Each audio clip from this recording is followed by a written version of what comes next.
l'occasion du 70e anniversaire de la route touristique du Champagne, nous nous retrouvons maintenant au Risset, dans le sud de l'Aube, pour découvrir les cadoles, ces cabanes en pierre qui servaient aux vignerons. Sarah Lavoine, Enchanté. Donc là, on se retrouve face à une cadole. Expliquez-moi ce que c'est. Très bonne question. C'est un abri qui a beaucoup d'années. Ça servait d'abri pour le vigneron. Imaginez, on est loin des Risset. Le vigneron, il ne descendait pas manger à midi, il mangeait là. Et parfois même dormait pour garder ses vignes avant les vendanges. Ça servait aussi avant les vendanges, 3 semaines avant les vendanges, il y avait une main d'œuvre de l'Est. Ils venaient pour garder les vignes, parce que il fallait garder les vignes parce qu'il y avait du vol et tout ça. Et ils dormaient là. Donc là, il y a combien de pierres? En tonnage? Non, juste comme ça, en pierre. Vous ne pourrez pas dire. Ah non, non. Et donc en tonnes? On pourrait compter les grosses qu'on voit là en façade, mais imaginez l'épaisseur. Ça ici, c'est une cabane qui fait 25 tonnes. Là, il pouvait rester, il pouvait être seul. Ah oui, ah oui. Ils mettaient certainement, on pense, des pierres grosses, des grosses pierres. On tient 5, hein, facile. 5 là. Hop. Et ils ouvraient là-haut. Avec le foyer au milieu. Ça faisait, disons, un petit feu. Hein, il n'y avait pas des grosses flammes, mais bon, ça.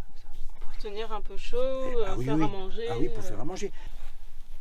Ici, c'est la loge des Hardis. Celle que nous avons venu de voir à l'instant, c'est la loge de Prébouchon. Prébouchon. Ou Champeau. Ou Champon. Champon ou Prébouchon, c'est sur 2. D'accord. Voilà. Quand je vous ai dit qu'on passait 1 mois et demi, c'est quand on construit une entière. Oui. Voilà. En quoi, pour vous, c'est important de sauvegarder ce patrimoine-là dans les vignes? Ah bien, c'est un produit touristique. Alors là, vraiment, touristique. International maintenant. Ah oui? Ça a été oublié pendant des années, des années, des années. Il y a des gens d'une certaine époque ne connaissaient même pas ça dans les familles. Je ne parle pas des familles anciennes, mais dans les années 50-60, on ne parlait, 70, on ne parlait pas de ces cabanes-là. Pour eux, c'était un abri vigneron, c'est tout. Mais ils ne pensaient pas qu'un jour, ça deviendrait aussi une valeur énorme touristique. Il ne faut pas être grosse ou gros. Ah non, il ne faut pas être très grand non plus. Celle-ci, elle est jolie, des périmètres énormes. Puis elles étaient, comme on dit, comme dans un carrefour de vignes, alors chacun en profitait.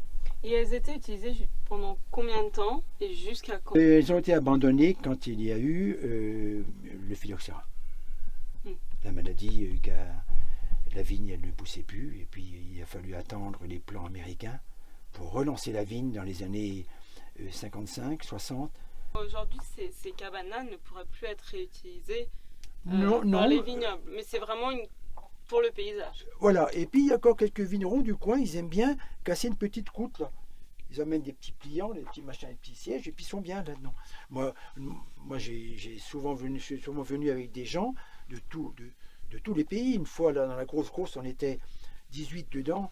Il y avait Américains, Italiens, Japonais. On a passé tout un après-midi. Oh, j'étais heureux. Et puis là, c'est pareil, hein. Il faut y aller comme ça. Et puis il faut expirer, et puis hop, et voilà, on dit.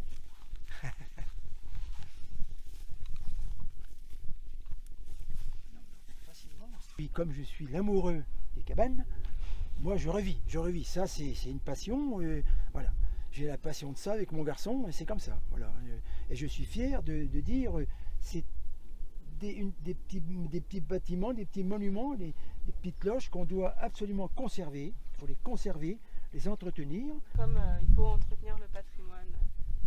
Dans sa généralité, que ce soit loge, église, chapelle, tout patrimoine. Le patrimoine, ça a une valeur énorme. Et si vous souhaitez en savoir plus sur les cadoles, allez lire l'article dans nos journaux ou nos sites internet. Et on se retrouve pour une nouvelle étape au Champagne Richardot, père et fils, à Loches-sur-Ourse.